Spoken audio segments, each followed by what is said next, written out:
Jesus died and Jesus rose from the dead. Mary Magdalene had found his tomb empty. 2 angels appeared to Mary and told her, "Jesus is not here. He has risen. Remember how he told you he would rise." Mary and the women with her had to tell Jesus' disciples and followers what had happened. But the disciples didn't believe the strange story. Later that day, 2 of Jesus' followers were walking to Emmaus, a village near Jerusalem. As they went, they talked about everything that had happened. Jesus showed up, but God made it so the followers didn't recognize him. Jesus asked them what they were talking about. They were sad that Jesus had died. And one of them, named Cleopas, said, "Are you the only person visiting Jerusalem who doesn't know? Don't you know about the things that have happened there in the last few days?" Of course, Jesus knew, but he asked them anyway. What things?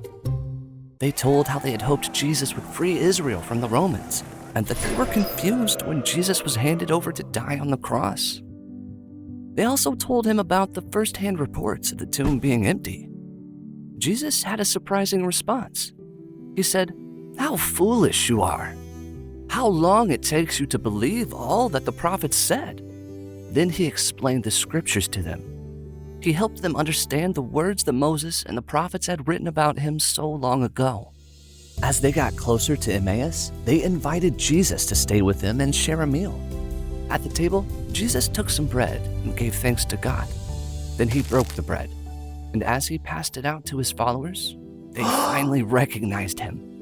They knew they were looking at the risen Jesus. What an amazing surprise! Then he disappeared. Now the 2 followers understood why their hearts had felt warm with excitement as Jesus spoke to them on the road. They returned to Jerusalem right away. When they got there, they found out that Peter, one of Jesus' disciples, had seen Jesus too. They told the disciples and the others with them what had happened. Jesus was alive. Well, if any of them were feeling left out, they didn't for long, because Jesus suddenly appeared with a message of peace. They were terrified. Was Jesus really alive, or was he a ghost?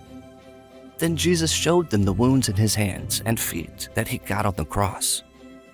He invited them to touch him and see that he really had a body and bones. He even asked for some food. Nope, not a ghost at all. He was alive. What an awesome surprise. Jesus helped them understand that what had happened to him had been written about many years before by different prophets. Now, his followers can share Jesus' name with others so people from all over the world can be set free from sin and forgiven. God's love for the world is not too good to be true. It's real, and Jesus is alive. Jesus surprises us.